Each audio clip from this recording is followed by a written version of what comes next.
and welcome back to VIP Boxing's Bell to Bell podcast. We've had a few weeks off, but I think we're back for episode 41 of our little Monday, Tuesday soirees where we record these and then bring them to you. Whether you're watching on YouTube or downloading and having the listens on iTunes or Spotify, a nice review would really help us get pushed by these big media companies. I'm Steve Lillis, as usual, my co-host John Evans. You summering well down the road in Oldham, John? Yeah, I'm not bad at all, Steve. It's busy. Not all of us have been able to have a few weeks off. You know, some of us have been hard at the grindstone, but I'm glad to see you back with that tan. I'm back, mate. I'm back. Let's see what you've got to tell me tonight, mate, about boxing and who's getting the facts of life tonight from you. And our guest this week, a man who very much still chasing British title aspirations, Liverpool boxer Tom Farrell. Tom, thanks for coming on tonight. Steve Wood wants a few of his boxers on, and he says you're the man to lead the way and set the standard. So there you go. Big shoes to fill in. So Steve was telling me you're back in action next Friday. Is it November the 3rd? September the 1st. September, yeah. September, yeah. Are you still at super lightweight, or is this going to be a welter this next fight? Yeah, I am going to be campaigning at super lightweight, but I think this is going to be a little bit heavier. I think he said he was struggling to get opponents because there's that many shows on in September, and there's people all over the place, and I think that it might have to be some sort of foreigner. But it's probably going to be a little bit heavier, but it is what it is. Probably shoot me after that long out the ring, really. Yeah, you've been out a long time. I'm just looking at that Masha Dodd unfortunate cut loss was way back in November 2019. Is there still hopes for the rematch, or is it one now that might have missed the boat, so to speak, at the moment? I think so. I think it's probably missed the boat because I don't know whether he's actually still boxing. I think he's probably sort of found life outside the boxing, as probably a lot of pros have with having that long out the ring. But I've obviously stayed in the gym throughout, and I work in the gym as well, like personal training and stuff like that. So I'm always in the gym. So I've been taking over the whole time and been, staying active. So I'm hoping it's not going to feel like I've had that long out the ring because I'm looking forward to. I can't wait to fight now. I'm looking forward to. Are you getting a manager's license as well? I haven't gotten on yet. I want to do my trainers and probably be managers as well. Yeah, to be fair. But Steve did mention like maybe doing a manager's license down the line. That's why I mentioned it because. Yeah, that's why I mentioned it, because he said to me he thought you'll be, a good manager of fighters as well. So that's why I asked you that question. I was talking before, Tom, and he reckons, what's this? This show's going to be the first ever virtual reality 360-degree show there's ever been in Britain. Yeah, he's getting a team to come in and do something a bit funky with it, and I think we're planning on getting a DJ as well. I've been helping them organise that, so. I think we're going to make it a little bit lively and get the Olympia bouncing on next Friday. Yeah, this is mad, the virtual reality. I think they're going to release details of it this week. But the company that done it, they also did the Wilder Fury 2 fight. They're doing some football clubs. It's quite a big company in it, but they want to try this at boxing first. And hey, and you know me, John. I love my music, but and I know Tom. I know Tom's behind this, but there's a house music DJ. What's all that about? This is Woody's going too trendy on us all. I prefer a bit of Sweet Caroline or a bit of rock and roll. Tom's a bit of a Jam fan, Steve. Really? Yeah. Oh, now we're talking. I think one time Steve actually had me coming out to the Beatles. I'm sure it was my debut. I don't think we got a choice. He just put a Beatles song for me entrance music. I was like, didn't go down well. So when he was talking about music, I went, I'll leave that to us. Then we'll sort that. Yeah. I tell you what, with Steve with music, if you ask Steve who was number one, he'd still think it was George Formby, let alone the Beatles. He's going back even further. Anyway, we better start talking boxing. How this works, Tom, we have 6 topics, 3 minutes each round, and at the end of the 3 minutes, John can get a bit angry because what happens, John? Bell comes in, Tom. John, do you want to get the timer on? You're the timekeeper as usual, and round 1, as always, you start us, John. Yeah, let's go. So Manny Pacquiao obviously fought this weekend, lost to Ugas pretty clearly, I thought, and I thought he looked a bit of a shadow of himself. You know, he finally got old, Manny, didn't he? But rather than praise him and say, "Oh, you know what a fighter he's been for the sport, what an ambassador," I was wondering what your favourite version of Pacquiao is, because you could argue he's probably had 3 Hall of Fame worthy careers. It's ridiculous when you look down his list of opponents. And I was looking this weekend, and for me, it's when he was a super featherweight. And there was a 5-year period where he thought Morales 3 times, Barrera twice, Marquez twice. Fights like Oscar Larios just get overlooked and forgotten now, but what a win that was. And I think at super featherweight, he had that hunger, the fire, that left hand used to come from horrendous angles. He could put anyone down at the blink of an eye. And I just thought that was the best Pacquiao for me. I know he flattened Hatton and he beat Cotto, but at super featherweight, that's the Pacquiao that comes to mind for me. Couldn't have put it better, really. I think when I was having a little look, and you know, them fighting it, that synergy with Marquez, with what's it called? Not Marquez. I'm exactly Marquez. He had four now with Marquez as well. But Morales, them early days ones where they were putting each other down left, right, and centre, and then obviously Barrera in the mix as well. That was some period where he was like next level, where he burst onto the scene in them years, I think, and you know, he's obviously still being a high profile elite fighter since then, but I think they were probably his best. Yeah, I mean, I went through them, and of course that super featherweight era when they were, you know, he was so dominant to dominate such a hot division for as long, John. But I'm going to go a little bit further on. I love the 2009 version of Pacquiao when he beat Ricky Hatton, and then when he beat Cotto. That's when because you know, Cotto, I think you know, John, I adored Cotto. After Evander Holyfield, he's up there as my, you know, demigod in box, you know, as a demigod. And I just thought the job he did on Cotto that night was something else. You know, then him, Hatton, you know, the post De La Hoya, that year or so post De La Hoya, I thought he was absolutely fantastic. And that is when we should have got that Floyd Mayweather fight. And because if it had happened then, I think there was a real chance he might have beaten Floyd Mayweather at that time. I know not many will agree with me. That's just my belief. And I thought people talk about the concussive Hatton knockout, but that night against Cotto, he was something else. And don't forget, a lot of people went into that fight believing Cotto would beat him. Yeah, it was just, but like you just said, then the concussive Hatton knockout that night, God, he was frightening, wasn't he? You know, Ricky couldn't live with him. I know Ricky had an horrendous camp and stuff, but my God, you know what? The most devastating performance maybe of the last 15, 20 years there. Round 2, we'll stay on the Pac-Man topic because it's been such a big discussion in boxing over the last few days. Will Manny box again? I just wonder, obviously, what you two guys think of that. I've got a hunch he will box again because there's always rumours that while he's not skint, he always needs income. There's a lot of people on his payroll, and I don't think we're going to see him fight the divisions, you know, should we say, you know, elite, you know, the wrecking machines, we want to call them out, like Spence and Crawford.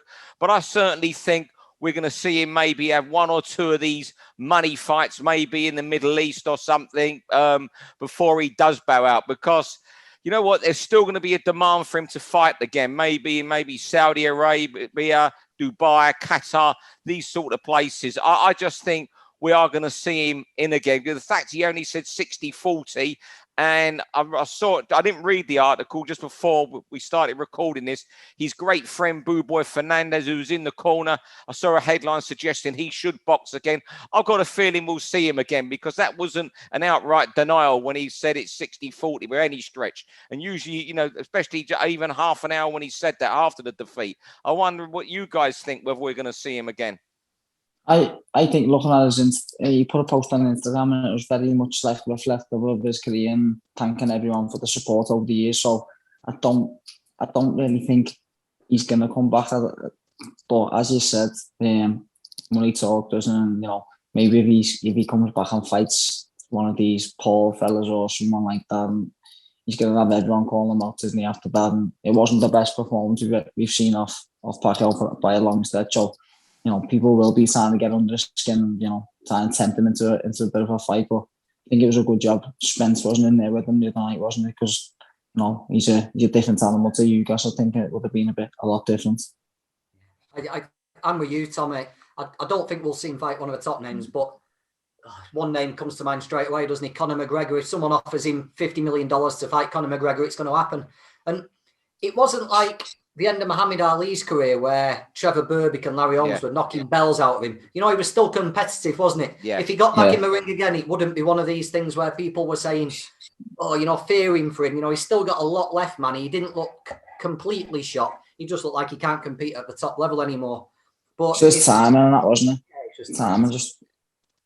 It's just the interview I saw after it, and I just watched it again at the start of the interview. He sort of hinted at retirement, and then 30 seconds later, he's saying 60-40. As you say, there's these Conor McGregor fights. There could even, it's unlikely, but there'd even be money in him fighting Amir Khan or someone in the Middle East or something. There's still a lot of money for him to be made without him getting hurt. And round 3, your first topic, Tom. You want to talk about Olympic boxing? Yeah, you just threw me with the topics. There was that many things I could talk about. I was like, what should we talk about? But maybe a little look back at the Olympics and some of the talent that's going to come through from our GB Olympic team. There was some standout performers, but I think every one of them could well come in and do a job as pros, and I think you will start to see that. You will start signing. You've already got Peter McGill, who didn't have the best of starts in the Olympics, but he's already looking to turn over now. I think he's got his debut penciled in on the 9th of October. Yeah, there's a long list of people, British fighters there who could and should go on to be world champions. And the thing that I'm hoping is that we don't get held back and we don't get delayed. I think it seems to be a theme with British fighters where, look at Luke Campbell. I think Luke Campbell's a perfect example. Luke Campbell was held back way too long. You look at the guys from Ukraine, Kazakhstan, they're competing, but they've been fighting at this elite world level of the amateurs for years. And then we get held back and we're fighting journeymen. These Kazakhs and Ukrainians just get thrown straight in. And I think fighters like Galal are more than capable of being moved really quickly. And I just hope this current batch get pushed. Let them off the leash. Let Ben Whittaker fight some big names straight away. Look, Joe Joyce didn't hold back, did he? Joe Joyce fought Ian Lewis on his debut, and look what he's doing. I think Joe Joyce is the blueprint for these guys to follow now, and not the Luke Campbell thing. But with some phenomenal talent, and I don't see how they can fail, really. Yeah, I think I'm not disagreeing with you, John, but I think one reason Joe Joyce was pushed so quick was his age and the mammoth experience he had. I think he had 14 or 15 fights in the WSB. And I think he lost to Usyk. Was that his only defeat? Or if there was only one more defeat.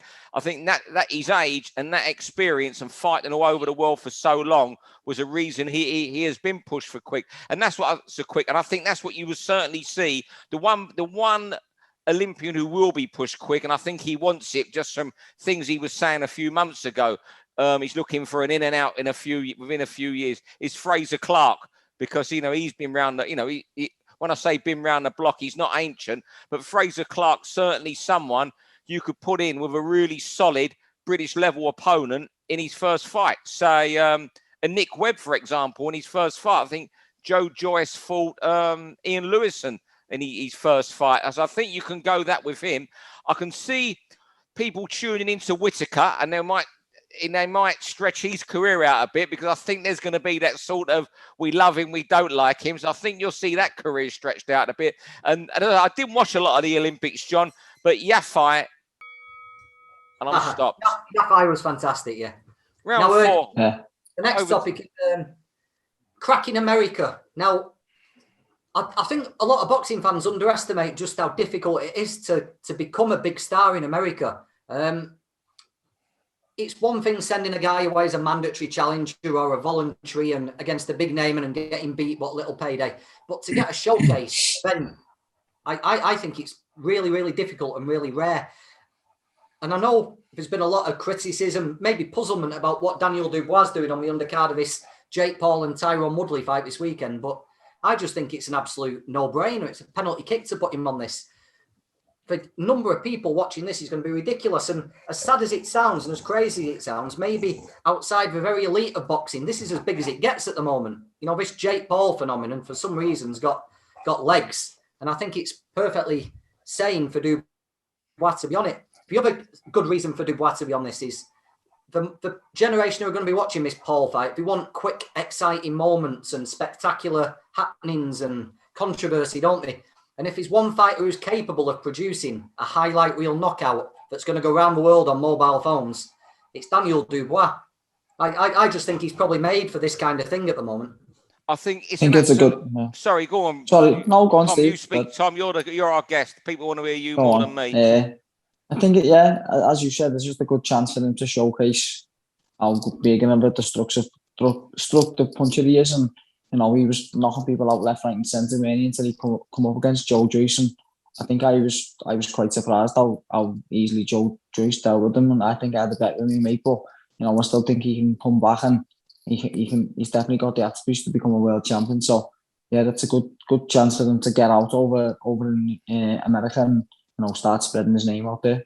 You know, I think it's a sensational move by Frank Warren and his team, whoever's, you know, moved to make this happen. You think it's a 2-fight deal. To get on Showtime, you've got to appreciate. If you're in the 90s, John, I mean, we're going back now because I'm a lot older than you, John. You're older than Tom.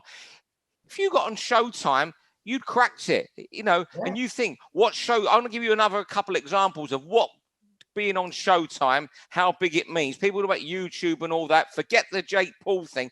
Being on Showtime, look what that did for Ricky Hatton, Joe Calzaghe.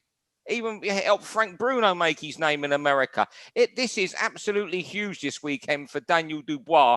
And if he has a couple fights over there and wins, and he, as you say, he's delivering a highlight reel knockout, John, people in America will fall in love with him, and the loss to Joe Joyce will be forgotten. Instead, there'll be a clamour. It won't be forgotten by us. But, you know, it's, as you say, a no-brainer and a fantastic move. Round 5, you know, we've been to America there. A little bit about a fight that's gone under radar this weekend. Leon Woodstock challenging Anthony Cacace for the British fight, super featherweight title fight. I think this is an absolutely brilliant match, and it just seems to have slipped under the radar. I know we're not going to get these sort of fights in the mainstream media, but I'm not even seeing it discussed on Twitter or Facebook or on discussion boards. I think this is an absolutely brilliant fight. And I think we're going to be talking about a potential fight of the year. I know, you know, they've both been out a long time, so that sort of levels that side of things up again. And Leon Woodstock, he's one of the toughest guys in domestic boxing. I think as Barry Jones says, he reminds him of an 80s fighter. The fact that he fights absolutely anybody. I just think how this fight's gone under the radar is really hard on these two fights. And, you know, you got Cacace, who cannot afford a loss. If he loses now, Cacace at 32, given the postponements for this fight, and he's pulled out a couple of times, it's going to be very hard for him to get back in. You know, he's got to deliver now. Whereas Leon Woodstock, this could be his last chance to become a name. You know, the two defeats he's had, he showed plenty of ball, shall we say, in them against Archie Sharp and Zelfa Barrett. I just think it's a sensational fight. I just wondered how you guys see it's going. I think Cacace edges it, by the way. Yeah, I agree myself. I think Leon Woodstock, he was hot property when he was punching everyone out, knocking everyone out, and, you know, looking quite devastating. And I think when he come up against Archie Sharp, and then Zelfa Barrett, he just showed he can be outboxed. And I think Cacace is probably better than the best of them all. You know, he dealt with Sam Bowen, which I was really surprised with, because Sam Bowen was looking devastating when he. But yeah, I think he's a bit too clever, Cacace, and I think he'll find a way to win. Yeah, I think it's going to be a fantastic fight. I think it might end up being a painful one for Leon. You know, Archie and Zelfa, they knew how to beat Leon, and they were very, very disciplined, weren't they? Cacace strikes me as a type who will actually want to get involved. From speaking to people like Jamie Quinn, who've been in with Cacace, apparently he punches phenomenally hard. You know, it's something everyone who's been in. Frampton, I know, thinks he punches hard as well. Jamie Quinn, he's hard as nails, isn't he? And he sat down after a round. He was too badly done. But one thing you know about Leon is he's going to come and come and come and come until the fight's over. And I'm with you, Steve. I think it's going to be a great fight. Yeah, Carl Frampton says it's the hardest he's ever been punched. It's amazing. I haven't got his record next to me, but I think it's something like 17 inside the distance wins out of his 19 victories. So it doesn't suggest that, but I've got to stop. Sixth and final round, over to Mr. Tom Farrell, who's talking about the heavyweight fight we hope we're going to see in sooner rather than later. Next year sometimes. Fury Joshua, I think when it first got announced, was it about a year ago, that it was signed, sealed and delivered, I just refused to believe it really, and wasn't getting hyped up and wasn't listening to all the smoke that was getting blown about it, and my mates were all talking about it, couldn't wait for it, but I think I just refused to believe it was going to happen, and I think it's probably proved me right that this has blew up. And I don't know about you, but do you think it's going to happen? Can you see it happening? Because obviously there's a big stumbling block now when Joshua's got to beat Usyk, who's I think he's going to give him the toughest test yet, to be honest. You know what? I was like your mates when it was all got signed and sealed. This is going to happen. We're going to have the fight that British heavyweight boxing wants. British boxing wants. The first time ever in history we've had the number 1 and number 2 heavyweight in the world. I thought it was going to happen. I'm at a stage now where if you gave me a free £5 bet that it's going to happen in the next 12 months, I'd bet it's not going to happen. I've just got this feeling that it's another one that might get away, or one that might get away from us, almost like, but the biggest fight to get away from boxing since Lewis Bowes, the professionals, went away. He's got Joshua's got a tough fight against Usyk. Then he could have a mandatory stuck on him. Look what and Fury's got a really hard fight against Deontay Wilder. I know what happened in the last fight, but what Fury only having a 7-week camp. He's had a lot of issues outside the ring, and it's fantastic that his babies, it seems to be on the mend now. I've just got this gut feeling it's going to be another one of those that never happened. Something's going to happen to one of them, or, there'll be more delays and Joshua might go and take a mandatory somewhere. Yeah, I'm with you. I think it will happen eventually, but I don't think it'll be as big as it is now, if you see what I mean. Maybe one of them loses, maybe all the titles aren't on the line, maybe Fury disappears for another 18 months and it's the great comeback fight. What a shame it'd be, I remember being on this when we first started and we thought it was done, didn't we? We couldn't wait for the end of the year in Dubai. We thought we were going to finally get the big fight, but I'm not willing to give up on it yet, but I'm with you. I'm just edging towards, I think something's going to happen. And like you, I think the Deontay Wilder fight's a lot more difficult than Usyk. Yeah, I just sort of been let look, people got about things that, you get people say, particularly, the casual, shall we say, the occasional fan, these big fights never happen. Most of them we do get eventually, but this is one I've just got this feeling something's going to happen to one of them, or one of them could go missing. One could suddenly get a mad offer to fight someone else from somewhere in the world, because boxing's going crazy at the moment. It's so unpredictable. The landscape at the moment, just look at promoters who are cropping up and everything, and TV deals. It's most unpredictable I can ever remember being. It's becoming more and more diluted. The best aren't fighting the best in TV fights because we've beat one fighters with them, another fighters with another, and I've just got a gut feeling this is one that's going to get away. And if it does, as you say, John, it'll be when one of them's beat, or there won't be 4 belts on the line. But how galling it'll be that these two aren't meeting now when all 4 belts are on the line, when British boxing's got 1 and 2 in the heavyweight division, when there's no argument with that fact. It'd be massive, wouldn't it? For the best. There you go. That's the end of it. We've gone over there, but we always go over on the last round. Well, Tom, thanks for joining us just, 10, 11 days before your return to the ring. Are you getting a few nerves returning to the ring? Because you're usually pretty busy and you've had this layoff. I know. It's been the longest. It's the longest I haven't boxed up for since the very first started when I was a kid. So yeah, it's been ages, but I've been properly excited and just can't wait to get in and actually have a fight now.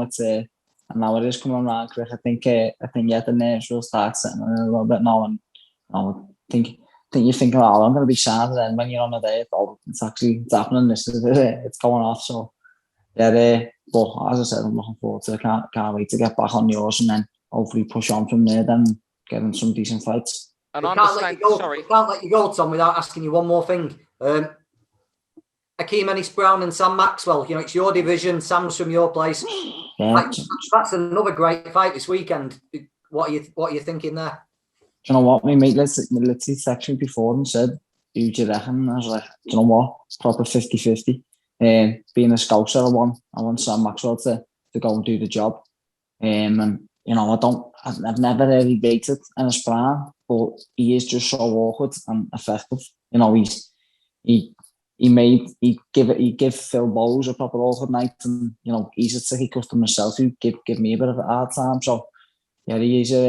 I think he is probably a bit underrated as well, Ennis-Brown, because he's not the best on the eye, but he is so awkward. So it's just whether Sam can deal with that awkwardness. He's definitely got the edge in power, and he's sharp, Sam. So hopefully he does do the job, and he puts a good performance in.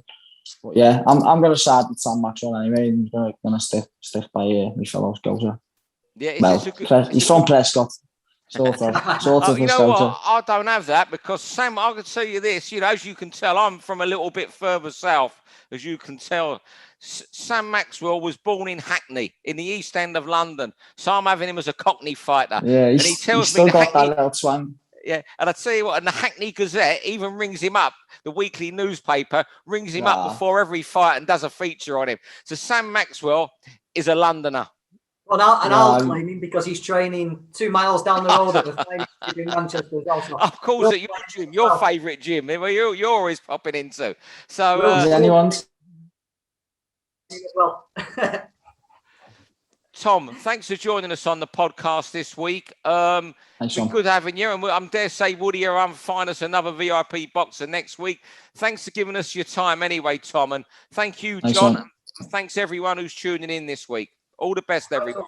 Ciao, boys. Cheers later. Cheers, mate. For all boxing info, news, and latest interviews, amateur and pro, across the north, click and subscribe.